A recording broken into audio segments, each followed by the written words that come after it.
ago, I was talking about Mark Zuckerberg doing MMA. Yeah. Meta consider that such a risk that they actually put it as one of the company's risks in Meta's annual report. Actually, you do things like extreme sports. What it allows you to do is... Graham Ruddick spent 15 years reporting on the billionaires and boardrooms where fortunes are won and lost. Humans are inherently bad at understanding risk.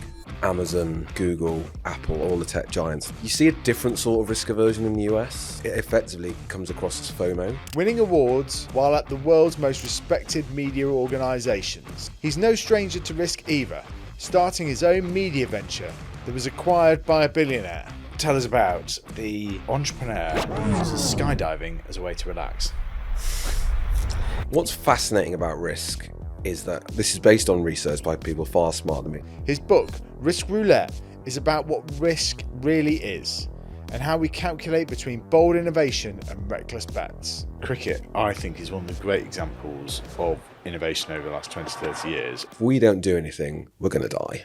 He tells the stories of Jeff Bezos, He told his boss he wanted to leave his job. Elon Musk, Elon Musk is undoubtedly addicted to risk, and he's open about that. and why controversial business moves really happen. Jaguar as a brand hasn't been doing very well. They needed to do something bold because the brand was in decline and going nowhere. Those people who've complained about it said it goes against tradition. Were they buying Jaguar cars? What's been the biggest risk that Apple's ever taken? Make sure you subscribe so we can continue to get bigger and bigger guests.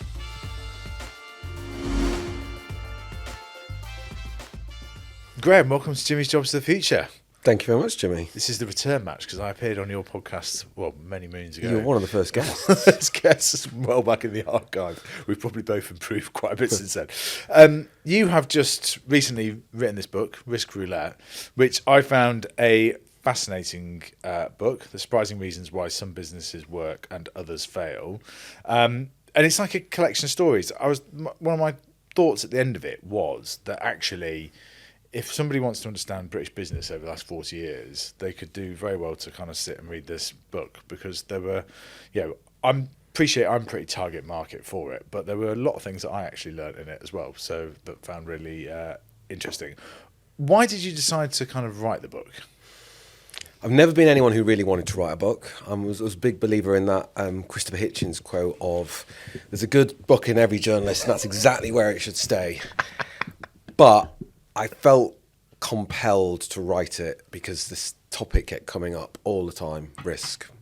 This was like a common thread that would emerge through conversations with entrepreneurs and CEOs, how they thought about risk. It was also a common thread that came up in terms of the UK and US. US attitude to risk is way different to the UK. And it was just something coming up so often and the stories were so interesting. I felt compelled to write it. And I subsequently learned that that's actually how a lot of first-time authors end up writing a book. There's this thing there that they feel like they've got to write about, and that's exactly what it was like with that, because there's this narrative out there about risk that people in the UK don't understand it and don't take risks. And speaking to all these entrepreneurs and CEOs, it just became very apparent to me that just was not the case at all.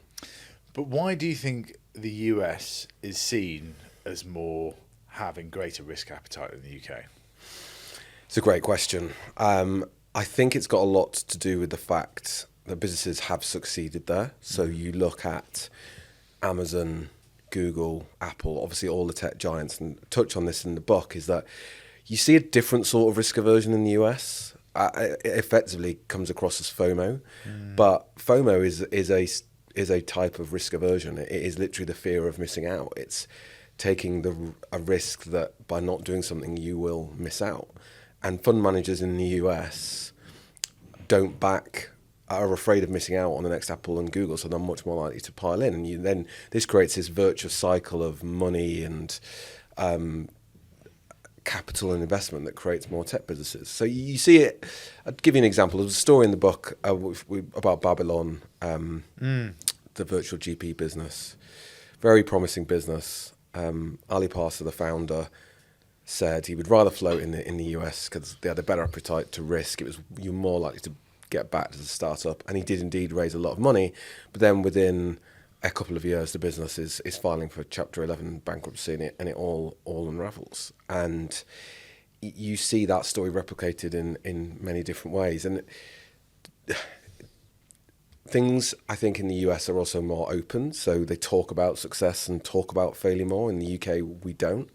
But if you go looking hard enough in the UK, there's plenty of people who understand risk and are prepared to take it. What are your favourite stories from the book?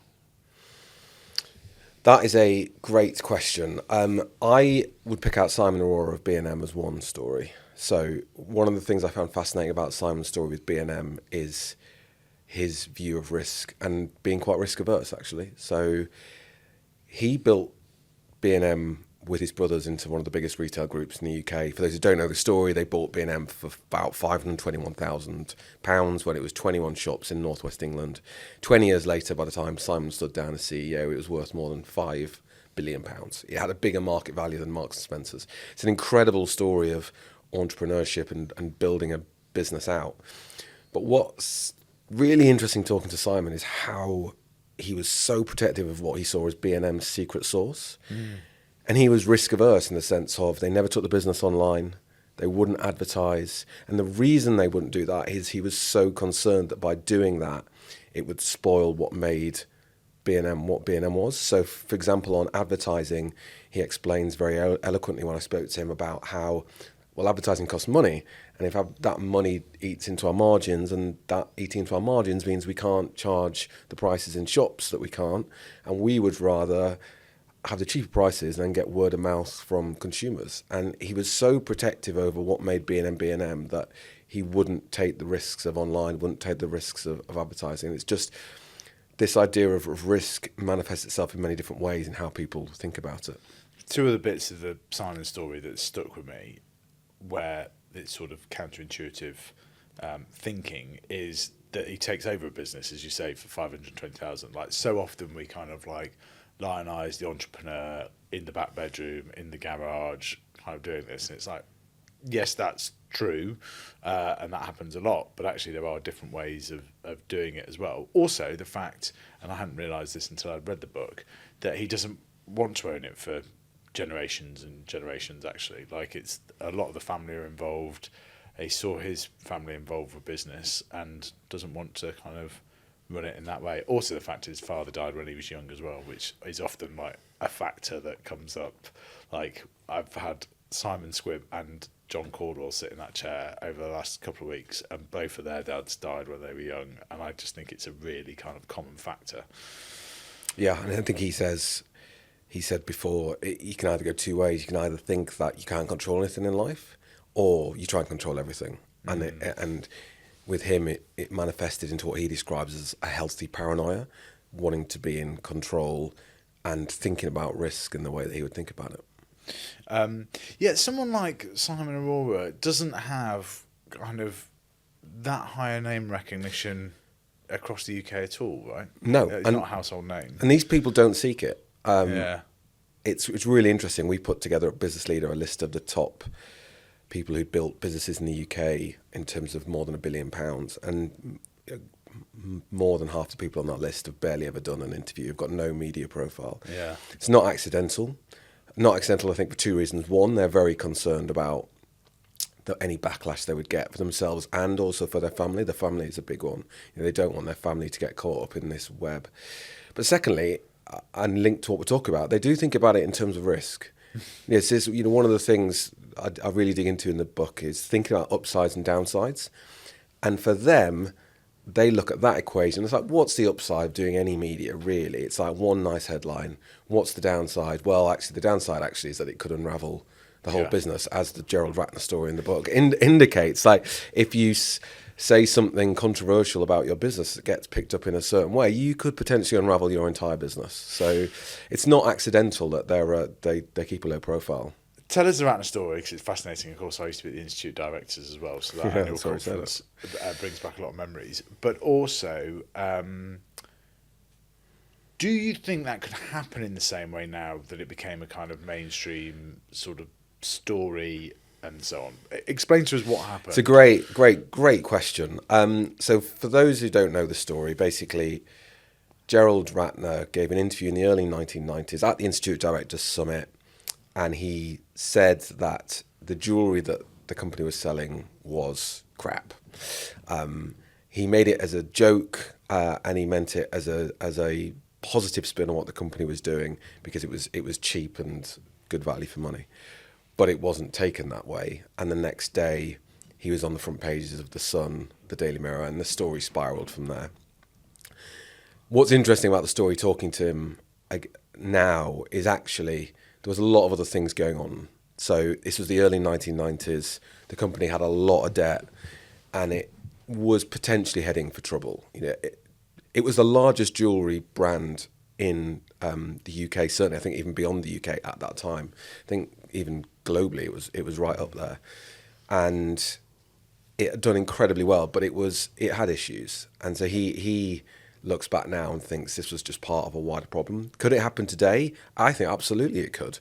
I think it's more likely to happen today because of social media. Yeah. And because stories can happen so much quicker, and it could really spiral. But would it have the same sort of... So I agree with the social media point, but then I just thought, there's so much of that kind of stuff that happens now, like whether it would be so cataclysmic to the business, as in terms of like it literally finished it overnight virtually.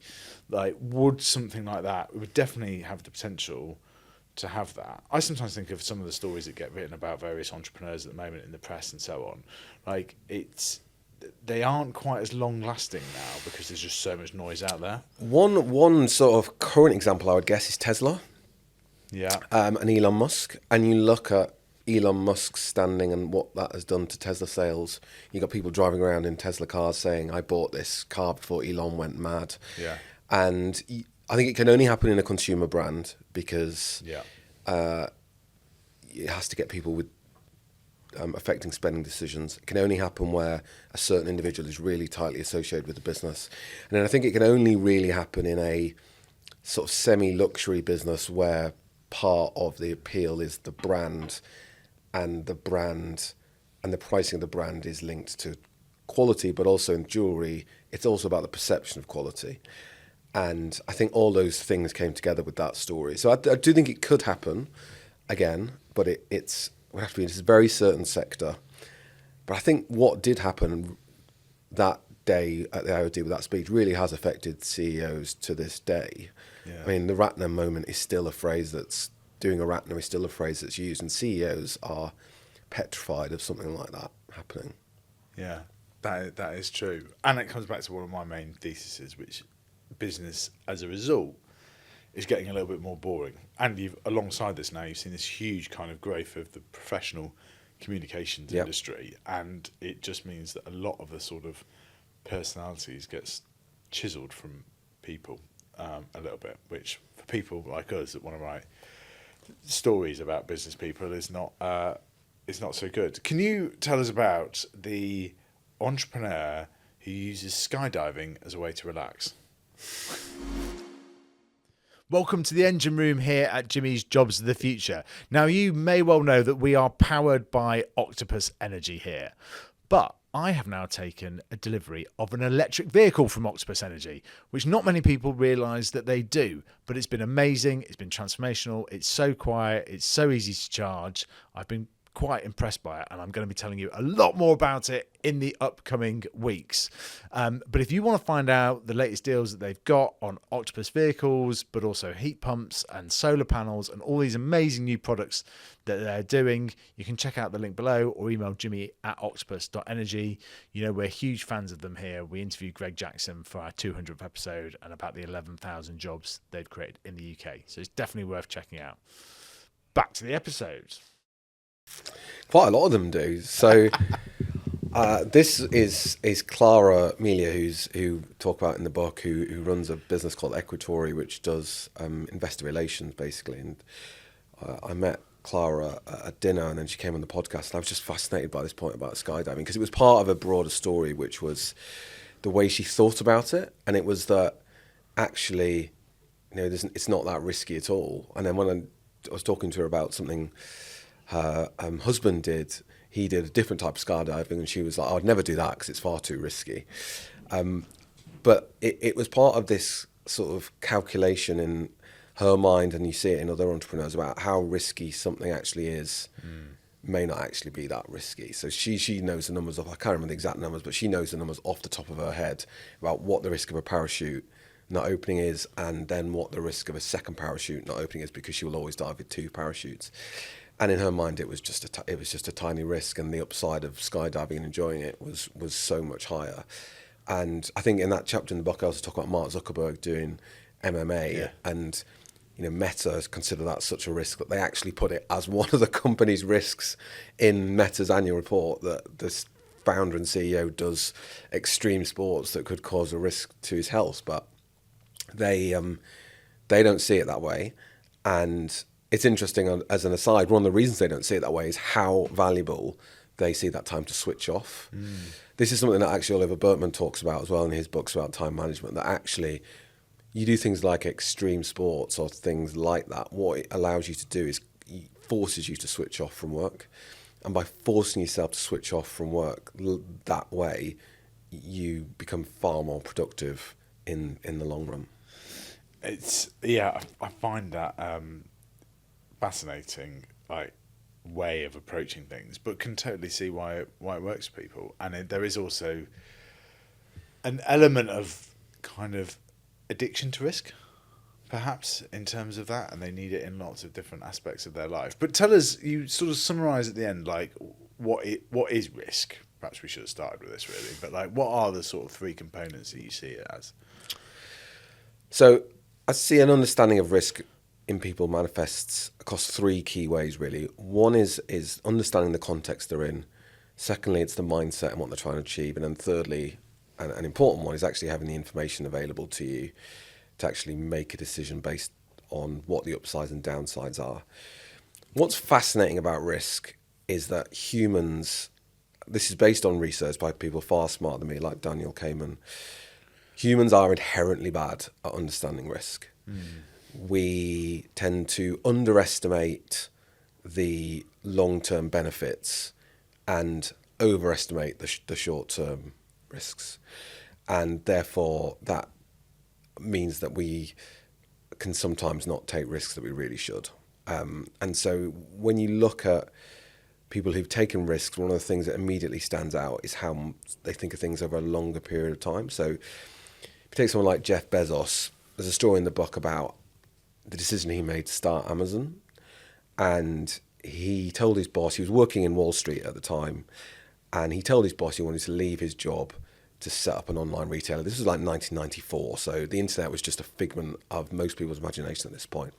And his boss told him, that's a great idea, but why shouldn't someone without a job should do that? Because you've got a great job. Why would you sort of risk losing that job to go and do this? And he went away, Jeff Bezos went away to think about this, and he subsequently come up with what he described as the risk minimization framework, as a way to get you to think about risk more broadly. And that is to think about what you would regret on your deathbed when you're 80 years old. And when he looked at it that way, he was in no doubt that he would regret not starting Amazon. And therefore, he completely turned the risks on the head. The risk to him was not leaving his job. The risk to him was that he'd be on his deathbed at 80 years old, and he would have regretted not doing something. What's also interesting about risk, and we touched on this about people's losing a parent, is when something has happened to you that is the worst thing in the world, or at least feels like the worst thing in the world at the time, that changes how you think about risk. Because once the worst thing has ever happened to you, then you know it's A, happened, and B, you're still around. So talk about Tom Behan of Castor, who you've had on the podcast as well. And Tom is great man, so great, and such a great sort of storyteller in terms of building the business. And he obviously wanted to be a professional footballer. That was his dream when he was younger, and particularly at Tranmere, where he was on the books. And he remembers in his early 20s being told that he wasn't going to make it and they were going to let him go. And as he said, how powerful it was that the worst thing in his mind as a young 20-something, that was the worst thing that could happen to him. But then for that to happen, the next day the sun still rises and you're still there and you're still okay. That can be, if you take it in a certain way, incredibly empowering. And therefore, once that had happened, actually the risk that you start a business and it doesn't go very well it's nothing, because the worst thing in the world's already happened to you. Yeah, it's funny. When I read that story in that context, I had a similar kind of like moment of where, you know, working number 10 was like an amazing privilege. Not something I'd always wanted to do, but doing the business and politics job was like a real, like it was a dream job. And then, of course, we had the 2017 general election, which was just a, complete disaster on so many levels, with the Conservatives losing the majority and so on, which was not what we'd been expecting. And I remember on the night at about sort of midnight, it was looking like it could be even worse than it actually ended up sort of being. And I just remember having a conversation with my now wife, which was just like, I think there's a good chance I could lose my job here in the next kind of week. And in the end, that didn't happen, and actually was given a bit more trust, and my role kind of grew, and we did another 2 years in Downing Street. That was fascinating. But I did have a similar thing in my head, actually, of that there was quite a moment of where it was like, well, it looked like it was basically all over. And then once that's happened, there's an element of it being sort of a little bit kind of freeing and so on. Yeah. What do you think? One of the interesting things I thought was what you said about the context of money, and it's one of the things that I've sort of thought about in this podcast, is those with money are more likely to start a business. And it's a bit of a theory I have that basically we have a dearth of middle class entrepreneurs. So the upper classes, for perhaps want of a better phrase, like have the money to be able to do it, and the working classes, again perhaps a bit of an outdated phrase, are able to take lots of risk because they don't have anything to lose as well. So it's a kind of interesting sort of thing of where there is like no middle class entrepreneurialism. I just wonder what I think it's a great point. I think that almost is, you've nailed it in terms of context. The context is, have you got anything to lose? And you kind of will have something to lose if you've got a family, you've got a mortgage, you've got a highly paid job. If you don't have any of those things, and the context you use completely different. And also, you can frame the context in whichever way you want. So the Jeff Bezos example of regret minimization framework, sometimes these people change the context so much that they just see the risks in a completely different way. But it's an untold and unsaid part of business, exactly what you've just said, which is the truth is a lot of businesses exist, frankly, because people had wealthy parents or they were from a wealthy background, and therefore they kind of had nothing to lose. And I do think that one of the key reasons why a business succeeds is that it was kept going long enough to be successful. Yeah. And that's either because you had money to keep it going, or because you were so incredibly determined and you could see the end goal and you really believed in what you were doing that it was successful. Will Stewart Deliveroo talks about this a little bit, that you've got to have, to succeed in business, you've got to have this bizarre mix of determination and resilience, but also naivety. Yeah. Because naivety and optimism, because if you actually looked at the realistic situation in front of you, sometimes you would just not carry on going. Yeah. And it sort of takes a unique mix of attributes. Abilities to be able to kind of do that. Yeah. And it's funny because some of those things I think are so like entrepreneurial cliche, but it's only when you've kind of lived and breathed it that you sort of get it. I remember sort of starting out on the journey, people saying, "Oh, you have to get used to hearing no and whatever," and it didn't sort of like, it didn't compute at the time, and like now it's like, yeah, you hear that like all the time. But let's talk a little bit about your own entrepreneurial journey as well, because actually you took the kind of leap out of the mainstream media, deputy business editor of the Times, where I used to do some occasional writing, and you would always make me write about the hardest and most interesting things. I should explain this. Like, for context, I was writing the occasional kind of comment piece and so on in the business pages, and I would send three ideas through to you and Richard or something, and you'd be in charge of the desk or whatever, and it was always the third one that was like the least well thought out, but perhaps the most interesting. And you would be like, come back and write on that one, which it was good. But then you sort of leap from doing that to sort of start your own kind of media venture. One of the reasons I wrote about the book is sort of personal experience from that kind of led me down this path of thinking about risk in a slightly different way. Because when I did that and left the Times to set up my own newsletter and podcast, one of the things I kept hearing was people saying, what a crazy risk, why have you done that? And I just did, first of all, I was looking at people thinking, crikey, you're way more talented than me, and you're saying that to me. It's like, why? Like, if I was you, I'd be doing the same thing. But I didn't see it that way. I saw it very much in what I realise now in that Jeff Bezos sort of frame of mind, which was, I would regret not doing it. Yeah. And if it all went wrong, then would figure something out and go and try and get another job. But there would be options, right? You'd hope there'd be options. That's kind of the way I saw it. But fundamentally, it was about, I will regret this if I don't do it, because I strongly believe, still do, that there's the way we consume and enjoy media and information is changing dramatically, and it's never been a better time to be in the media industry. It often doesn't feel that way, but it is. We're living in a time when it is cheaper and easier to distribute information, than ever before, and then AI is coming in behind that now, and basically is offering a way to consume knowledge more effectively and efficiently than ever before. So what's that meant is that competition is fiercer than ever before, but it's an incredible time to be in the media industry, and to an incredible time, frankly, to go and start your own business. There's loads of people doing fascinating stuff at the moment in the media world that I really admire, like the guys doing the local business stuff. Yes. Whether in London or Manchester or across the country, and there's just so much. It's so much great content to read and enjoy. Could you, as a sort of proper media professional, define what the media is? I didn't give you that one in advance. Sorry. It's changed quite a lot, hasn't it? Mm. So I've just finished reading Peter Thiel's book, 0 to 1. I want to reread it again for various different reasons. And I left that book with a really interesting thought about the media industry.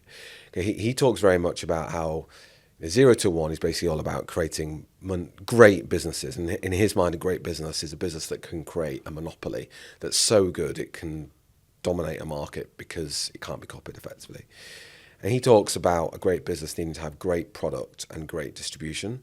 And I think this is a really interesting one for the media industry, because I think you have the traditional newspapers and the traditional media, which are a great product. Really, like, honestly, they are great, incredible products. Like, the smartest people I've ever worked with, the amount of work that goes into putting a daily paper, no matter what you think about the different brands, the amount of work and thought and quality that goes into those products is incredible. But then the great distribution part of that equation, you need a great product and great distribution to create a great business. I don't think a lot of media organisations right now have great distribution. And the reason being is that they're finding it harder to reach modern audiences, because a print product inherently doesn't reach a young consumer as well as it did. I think they're consuming news in different ways. And that has left this gap for a different realm of media, which is content creators. Let's broadly call them content creators, whether they exist on social media or YouTube or somewhere else, who are great at distribution. You know, they have looked at YouTube, looked at LinkedIn, looked at Twitter, and they know, you call them salesmen, whatever. Great distribution maybe ultimately is about just being great salesmen, but there is a new part of the industry that is just great at distribution. And they are now loud, and they are now present, and some of it is great product, but quite frankly, a lot of it is rubbish, really rubbish, but they're great at distribution. And so I think for the traditional mainstream media that's had its challenges, there's so much that can be learned from that other part of the media organisation, and so much that can be learned about distribution. I mean, it's interesting now, a lot of them are trying to do more sort of video stuff. Like the Times comes up on my Instagram feed a lot more than it ever did now, as they're trying to do some more of that. It's funny, still not many of them are doing LinkedIn, right, which I find kind of slightly bizarre, because I think that's probably like one of the biggest opportunities that's out there. Who else do you think is building great sort of media or perhaps media adjacent businesses? Look to the US a lot. I really look to the US, and a lot of people like Ankler, who do some really interesting stuff in terms of Hollywood. Puck do some really interesting stuff. I love the Acquired podcast in the US. Yeah. And a lot of these are about the same thing. It's about depth of knowledge and about building communities. and the information and the content is just a start. It then offers it up into create a community, and you've got events alongside it. It's personality-driven stuff. Yeah. And I'm really interested by that. I'm looking at the AI world, really interested in what Perplexity is doing, and how that's offering a different way to consume media. And I'm just back from the US, and honestly, kind of blown away by where they are in terms of AI and in terms of people using Perplexity, people using ChatGPT, and it's like we're there now in terms of people have taken it fully into their lives, and it is going to very quickly change in front of us, I think. What are people using Perplexity for in particular? To get news. Yeah. I'm really been taken aback by the number of people I now speak to who go to Perplexity for their news. Don't use Google anymore. If they want to search for information, they'll go to Perplexity. I couldn't tell you the exact numbers off the top of my head in terms of usage, but it's more people by the day, obviously. Yeah. And it's for those who haven't had a go, I would recommend trying it. This is all very controversial, obviously, because there's questions about copyright, there's questions about fair usage, and I think a lot of those questions are still to be settled. But for people who are interested in at the very least the debate and what's going on, go and have a look at what these businesses are doing. So when you went and set up your Substack, you called it Off to Lunch. Why was the theory behind that? To similar kind of reasons to what we've just said. We try and create a community, a feeling, a brand, and also because business news is about more than just business, and to sort of narrowly define it as just business, I think does actually a disservice to business news and coverage. I wanted to be a sports journalist originally. The reason I ended up in business is that I was lucky enough to get on the graduate scheme at the Daily Telegraph, and my first placement was on the city desk. And when I started, I was like, I really don't want to do this. Just get me on the sports desk. Yeah. But honestly, from day one, I loved it. And the reason being was the stories. Yeah. The stories of success, the stories of failure, the people, the ups and downs, and also the transparency and visibility of success and failure, because you could see it through company results, you could see it through share prices. And those stories, I think, are the very essence of what business and business journalism is all about. And then these things define the world around us, literally, whether it's the products that we use every day, Apple phone, or whether it's the state of the economy, whether it's the homes we live in. I think to just narrowly define it as just business, I think did it a disservice. So I wanted to broaden it out, but also to give it a personality and feel. So I agree with all that. But why, therefore, does the business pages, start at page 40 in most of our national press? A lot of the best stories go forward, so to the news pages. So at the Times, we would very regularly push business stories to the front of the paper, into the news section. Quite often, they'd be stories of success. This is one of the things that I think people get wrong about the UK. I think people in the UK are interested in success stories. I just don't think it's true that they're not interested. We would see it in the Times fairly regularly. If we had a story about an entrepreneur building and selling a business who'd grown up on a council estate or something, quite often we'd put that on page 3 of the paper, and the readers would love it. Yeah. It'd be one of the best read stories in the paper. So I don't believe that people don't like success stories in the UK. It's just not true. People actually, more broadly, just love stories, and they are well and truly interested in finding out how someone went from zero to nothing.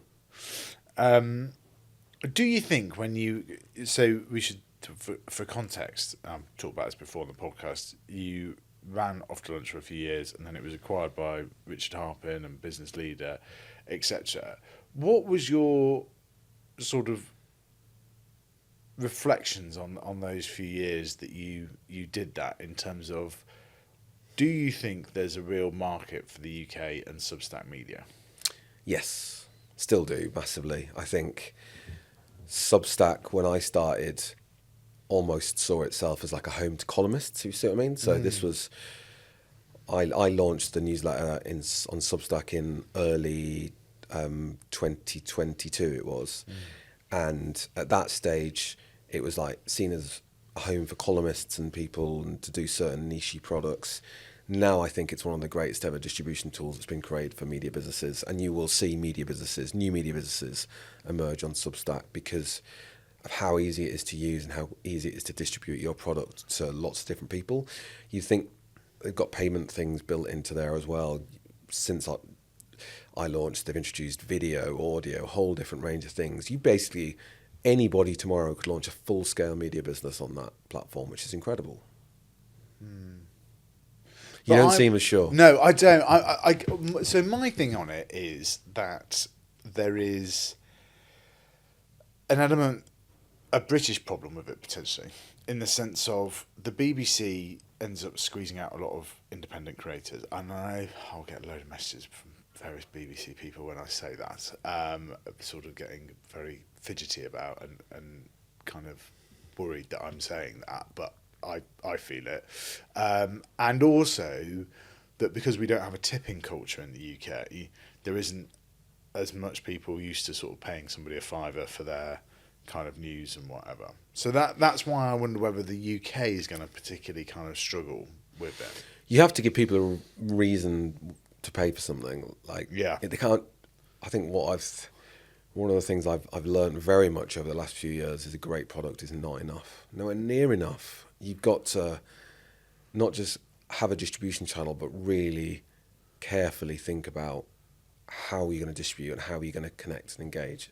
It's a huge part of the story. It's a huge part of the story for the media industry, and I think it's going back to the point about the Peter Thiel book. I think it is a key challenge for media. It's a great product is just not enough. It's just not enough, and there are people out there who know this, understand this, and are great at distribution. And you've got to get it right. You've got to not just figure out where to distribute, but how to distribute and how to connect with people.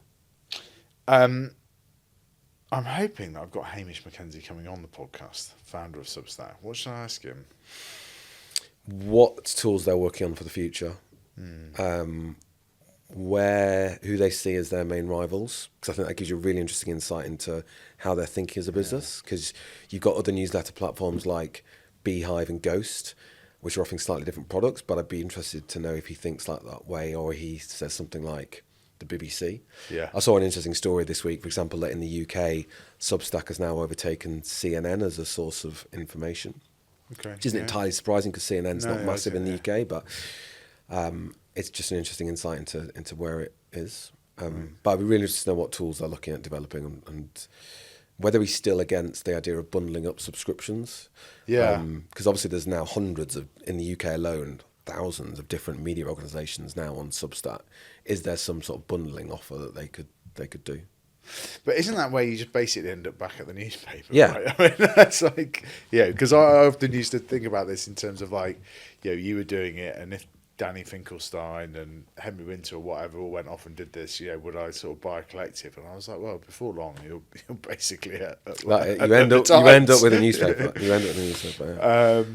What tools do you think, and I suppose this is a way of asking you, where do you think the future's heading with kind of like media creation? It's all about AI, right? I mean, ultimately that's what that question is about. And using the tools. It's difficult to imagine looking forward that the traditional written story continues to exist as the main way to consume information. I'm talking about the 500, 750 word story. Why do I see that? Because the change in the online advertising market, because the decline in SEO and the decline in things like programmatics and the shift in money from advertising to more things like lead generation or events. And then secondly, with AI, people can get information in a different way and consume knowledge in a different way.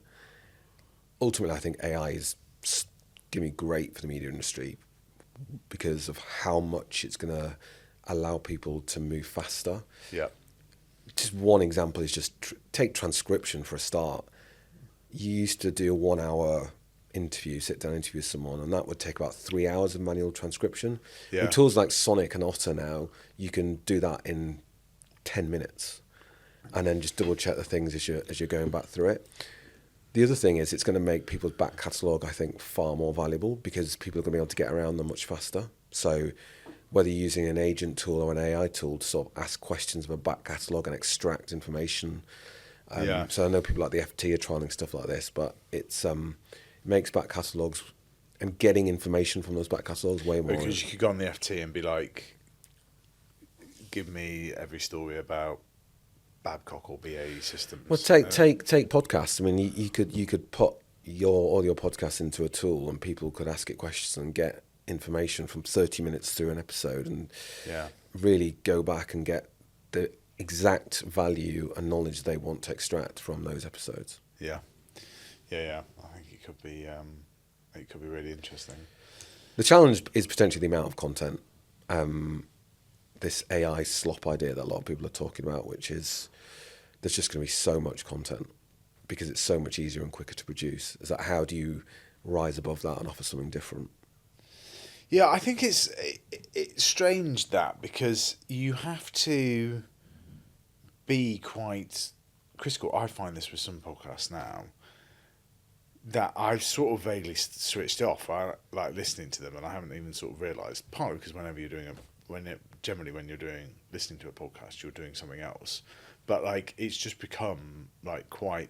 Some of it has been sort of regurgitated, and partly because some podcast model, particularly at the moment, is like 3-4 episodes a week type thing. So you try and listen to some of this stuff, and like actually, it's sort of, it's just a lot of the same thing that's been trotted out again and again. I mean, look, it seems to be working for those people, but it's just, I do find that kind of thing is interesting, and that's where like reading something is you have to be using proper kind of cognitive power to go for it, whereas podcasting and video to a certain extent is much more kind of passive.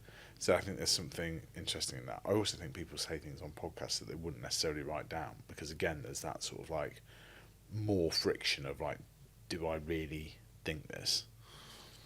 It'll be fascinating to see the way the world goes.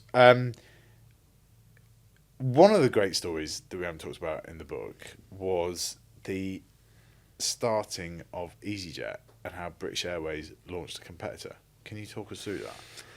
Yeah, so we talk about Stelios launching EasyJet in the book as an example of how to think about risk and how competitors think about risk. And so EasyJet and Ryanair launch, this is the 1990s, and in response to their growing popularity, British Airways launches Go. And on the very first day that they launched Go, Stelios and a collection of EasyJet people bought tickets to get on the first flight, getting dressed head to toe in orange, which was the EasyJet brand colour then, still is, and pulled off an incredible publicity stunt that got more publicity for EasyJet than it did for Go. And ultimately what ends up happening in this story is there's a competition investigation, BA have to sell, and EasyJet end up buying Go. And looking back on that story, there's so many different parts of the story I think it's fascinating, but BA launched Arrival, and what it ended up doing was making EasyJet stronger, because not only did EasyJet end up buying Go, but it gave incredible validation to the low-cost flying. Because we're talking about the 1990s here. Flying and the airline industry, people were still thinking about safety a lot. Yeah. And the biggest barrier actually to get over for the low-cost airline was, are these planes safe? Are they okay? And then British Airways goes and launches its own. What better validation could you possibly get for the entire industry than that BA has gone and launched its own as well? And that's basically how the story ended up playing out. I mean, I do think it's probably not quite a film in it, is there? But there's a very interesting Netflix documentary to kind of be made, a 3-part series about getting people together of those different things and talking to them about it. Like, it was fascinating. I'd got no idea about, that BA had done that and the sort of what happened behind it all. So yeah, I found it a very thought-provoking thing. Who would be some dream guests for you to get now on the podcast? This is maybe a bit like having a conversation with myself, but So Nikolai Stonsky at Revolut, James Dyson, and I'm a Man United fan, so I would say Jim Ratcliffe as well. Hopefully we will get all those people on. That's the UK people, and then in the US I would say people, obviously the usual names. We'd love to get Elon Musk, Mark Zuckerberg, just spending time at really digging into their thinking and how they build their businesses. I think would be fascinating. But take Nikolai at Revolut. I do think he's a very special case, because I've now heard so many different things about how he works, and for example, he's got something like more than 40 direct reports. Wow. So the reason that that's come up quite a lot in conversations I've had, is that people are like, have you heard how many direct reports he's got? And that he's someone who works at a greater pace and greater intensity than anyone you've ever seen before. So I think I'd just sit there and speak to him about how on earth he manages more than 40 direct reports. That's an interesting example, because so often business leaders sort of say to me when we talk about comparing business and government, is they say that, there is no way that I would have 25 direct reports as the Prime Minister does with cabinet ministers, essentially. And so that's very interesting to hear that he's got actually more than that the other way around. Yeah, when he's spoken about it before, he says it's a great way of testing that they're right people, because they should be easy to manage. And if they're not easy to manage and you find it hard, then the people aren't right, which is interesting. Are you a fan of Jimmy's Jobs of the Future? Hi, I'm Sonny, one of the producers behind the show. And we don't just make this podcast, we produce some of the best business content out there, working with global brands and founders. Over the past year, we've flown around the world and demand keeps growing. And with 4 Prime Ministers trusting us with their appearances on this show, you're in safe hands. So, if you're already in the market for a podcast or standout business content, why not start with us? Drop me a line at sunny@boxlight.io, try our podcast calculator, or book a meeting at boxlight.io. That's boxlight.io. Now, back to Jimmy. Is Elon Musk a genius risk taker or a gambler who hasn't lost yet? Oh yeah, good question. Elon Musk is undoubtedly addicted to risk, and he's open about that. But Sam Bankman-Fried was too, and he effectively was playing his own game of Russian roulette. And of course, if you play Russian roulette enough times, eventually you will lose. Yeah. And it's not. It's one of the problems I have with people thinking about risk and the expected value. You've got to think about the upside and downside. And the problem with Sam Bankman-Fried is that he was playing risk, thinking, the chances of this succeeding are high, and not succeeding are low. But that low risk was that everything would collapse and blow up, so everything would end. And obviously, he came a cropper. I tend to think that Elon Musk is a genius, but his recent behaviour rather suggests that he may become somewhat detached from reality. Yeah. Do you think there's an element that happens to all successful people, whether it's politicians or depends who you've got people? around you. You'll know this better than me, even being in government. But the advice that you have around you and having strong characters around you is surely huge. It's no surprise that some of the most successful sporting managers and also business leaders have had incredibly strong people or teams around them. Yeah, and people that are empowered. But it's also people, I think, that can stay in touch with reality as well, and kind of want to. I think there are a lot of these jobs where you're surrounded by a lot of people, and those people can often tell you what you want to hear because that's seen as the way of getting up, but it doesn't necessarily get you into the inner sanctum. But there is also, we'll do that for you, we'll do that for you, and it sort of means that, it happens with politicians where they just, if you've been Prime Minister for 10 years or whatever, you haven't even, simple things like you haven't driven a car, right, for that time because of the security protections and so on, just means that people do end up getting slightly disconnected from it. What do you think of one of the biggest business risks that's been taken this year is obviously the Jaguar rebranding. What's your thoughts on it all? I think it's a great one to look at because I think people missed that upside downside thing with that. I wrote about this a little bit, but and I would have, if it had happened before the book had been published, I would have included this story because I think it's a really interesting example. Jaguar as a brand hasn't been doing very well. Sales are nowhere. It was behind like a whole load of car brands, UK sales I'm talking about here, that people just barely would have heard of. There was really no risk for them. They needed to do something bold because the brand was in decline and going nowhere. And those people who've complained about it and said it goes against tradition, were they buying Jaguar cars? Yeah, exactly. I don't think they were because not many people were. So I on the one hand, admire how bold Jaguar was, but on the other hand, don't think they really had much choice. They needed to do something. Well, it goes back to your point of what you were saying about sort of M&S, for example, right? Of where the board sit there and say, if we don't do this, we're going to die anyway. So we might Yeah. as well go out and roll the dice. Yeah, actually, Norman M&S says, it calls it the unvarnished truth. You've got to face up to the unvarnished truth of where you are and make decisions on that basis, on that burning platform. He describes it. And that's, I think, what they did. He was your first guest on the podcast, wasn't He was my very, very, very first guest episode. Yeah. No, I was thinking, I should get him on, like the whole politics convergence and stuff. And, He was the chief executive of Asda and an MP at the same time, which is just mind-blowing now to think. It's incredible. There's a story I read in Campbell's Diaries the other day, which is like just before the 1997 election, and British Airways donate to the Conservative Party. I was like, that is mad. Like, we should not get that anymore. This isn't that long ago, really. I know, is it? really, when you think about it. Yeah, it's kind of crazy. What's been the biggest risk that Apple's ever taken, do you think, in the last 20 years? That's a good question. Probably shelving products, shelving the car, and goodness knows what else. I think Apple is I don't want to compare them to Simon Arora and B&M, but it's that same mentality of focus.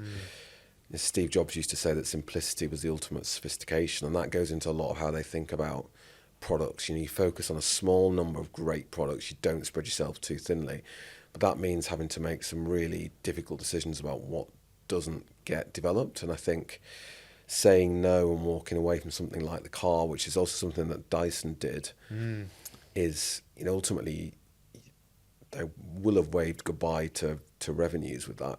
But the risk that they took was that those resources, time and money, time is often a more valuable resource than money, could be better deployed elsewhere.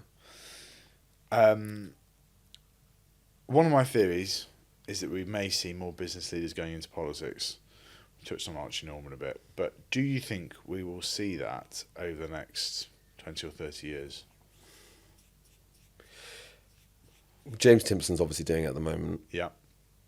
Elon Musk has probably set the whole thing back a little bit because he's shown that right now, at least, we're obviously still quite early on in that story, that people will punish the brand.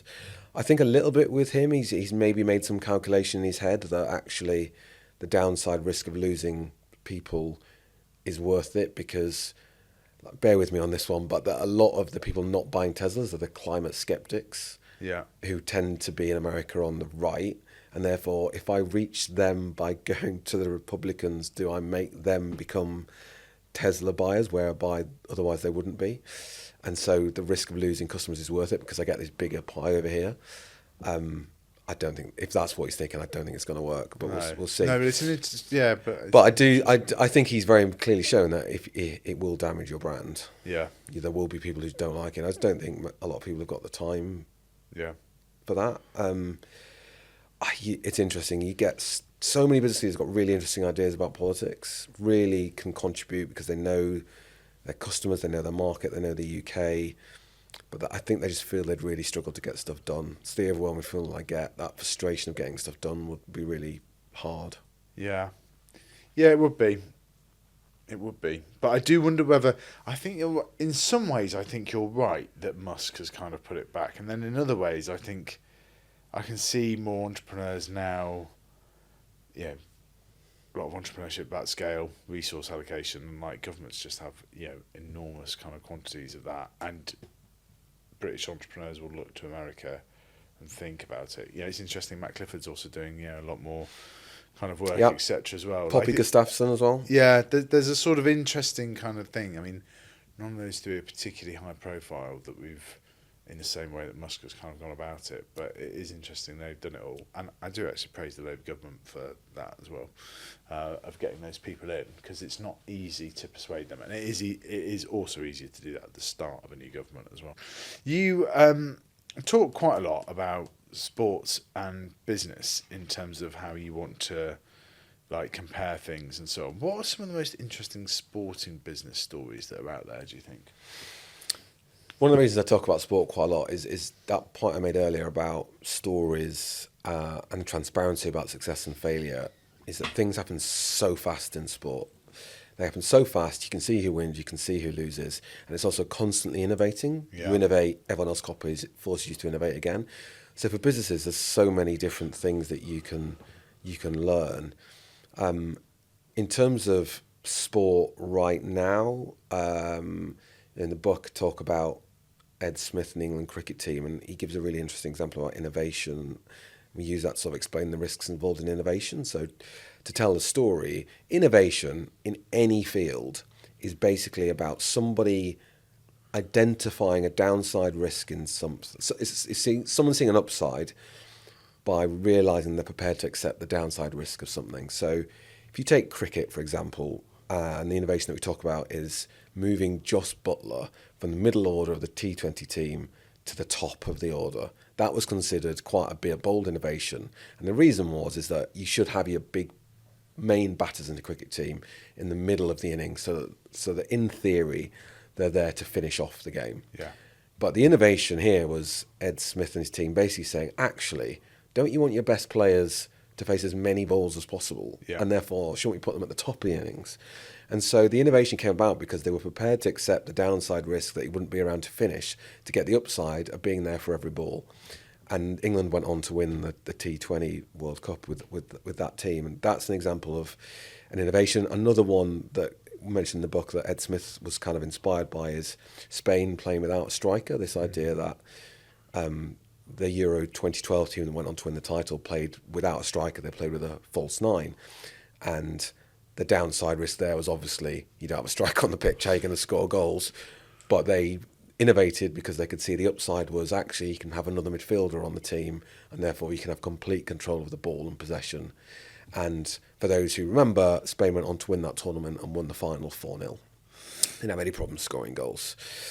It's one of those interesting examples of where international football particularly is interesting because you are operating with constraints, because there was the argument that Spain didn't have a traditional number 9 anyway that they could really use in that. Exactly. So they're sort of forced to kind of Absolutely. do that, which is one of those interesting thinkings that happens in one of the interesting principles in design thinking, etc., is where you actually apply sort of constraints to it as well. There was there's John Stone's Pep Guardiola one as well in the book as well, which I thought was interesting in terms of him moving into midfield more when Manchester City got the ball. Exactly, similar sort of reasons, prepared to accept the downside risk of not being in defence because the extra control it gives you in midfield. What's also interesting about these stories is they really highlight how difficult innovation is because you get criticised. It's like the England cricket team is criticised by the traditionalists because you don't do that with the batter. Spain were criticised for not having a big man up front. And Man City would constantly get criticised for not knowing how to defend and being out of position. And innovation by its very nature disrupts the status quo. Therefore, if you are part of the establishment or the status quo, you may have something to say about that. And lo and behold, in sport, it's full of pundits and commentators who are the establishment, and therefore they're on hand right there to say what a stupid thing to do. It is also interesting, though, cricket, I think, is one of the great examples of innovation over the last 20, 30 years. A television that has added a dramatic amount to cricket, I think, but also the innovation in formats. And it is where it's interesting in terms of football has barely changed at all. In fact, the only sort of... There's been tweakings of the offside rule, and obviously VAR's been brought in the last few years as well. But it's almost because it's the most traditional sport is that it's struggled with it more than ever. Yeah, and it comes back to your point about needing to do it as well. Spain didn't have a striker. Cricket needed to innovate because viewership was down. And there's a chapter in the book about the existential crisis and about what happens when you think about risk when you have nothing to lose because the downside is that you're going to collapse and go out of business. So the examples pick out in the book is Waterstones, the book chain led by James Dawn, and also the turnaround at Marks and Spencer's. And both of those turnarounds were effectively led by the management team effectively saying, if we don't do anything, we're going to die. Yeah. The businesses are going to die. And when you think like that, and you basically clear out any risk of any downside, and you think about the upside, businesses can be bold. Yeah. Leaders can be bold, and as we've just said with sports teams can be bold. We have a few quick fires for you, following on from Dream Guests. What was your first job? I worked in a Clark's shoe shop. Oh, how was that? That was my school and student job. Great. Learned about retail firsthand. What would be your dream job? My dream job? Yeah. Editor-in-chief of a business magazine and podcast host. Not that far off, got to say. It's a boring answer, but I always wanted to be a journalist. Why? When did you first want to be a journalist? I wanted to be a sports journalist. So my hero and dream job growing up was to be chief sports writer at the Times. So my idol used to be Simon Barnes at the Times. I just would try and pick up the Times every day to read what he was writing. Incredible. I got to meet him as well. Incredible. When I studied, did a postgrad in journalism, and as part of that, we had to do an interview, and I just sent him an email, and he was incredibly generous enough to give me 2-3 hours of his time. Wow. Which I wrote an interview with him, but mostly just sought his advice on different things. But in my dream job, probably, in the past would have been chief sports writer at the Times. It's funny because my first dream job was that as well, sort of aged 15. I remember doing GCSE coursework and writing about Derby County's last game of their existence at the baseball grounds, and I just thought this was just so enjoyable and whatever. And it was funny because it wasn't actually writing about like the football of who passed to who. It was exactly that, sort of writing about the kind of like emotions and things of the day. Who is you've done quite a bit? I know you don't do it as much now, but work on fantasy football and looking at the stats and analysis of it. Who's the most underrated player in the Premier League, do you think? Oh my goodness, that's a tough question. Am I allowed to say like players who don't play in the Premier League anymore? I would have said Scott McTominay.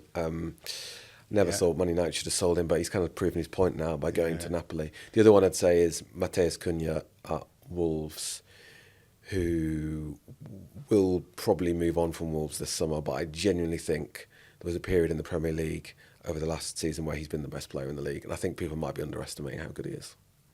That's interesting. Why? Because he's got an ability to dominate and influence games as a single player like nobody else I've seen in that often, frankly. Yeah. In not a great team either. Yeah, that's fair. What car do you drive? A old and getting older by the day Audi Q3. Have you ever considered going electric? Yes, probably will with the next car. Will you? Whether it be full electric or not, I don't know. Whether you'll go hybrid or not. And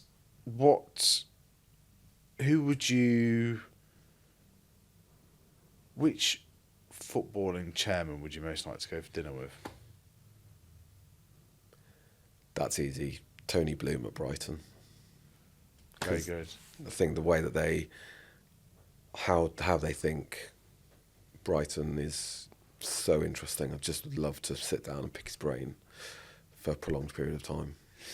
Do you think when it comes to that, I mean, Brighton, Brentford and Bournemouth have all been very interesting in the way that they have approached things, but what will the next innovation be?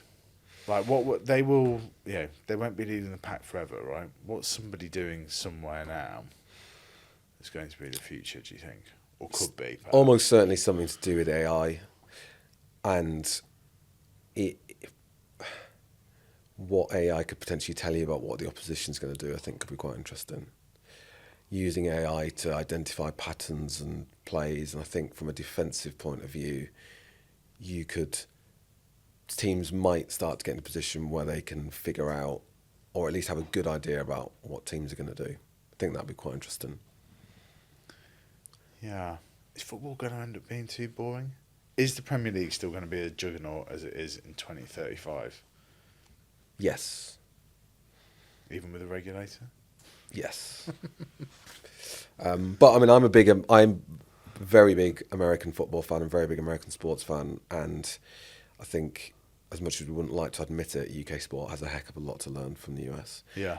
I think it's one of the incredible contradictions in modern life that you have this huge capitalist society in America, and they're basically operating a socialist sporting system where everything is shared out equally. But the reason it is because overall it's a much better sport for it. It's much fairer.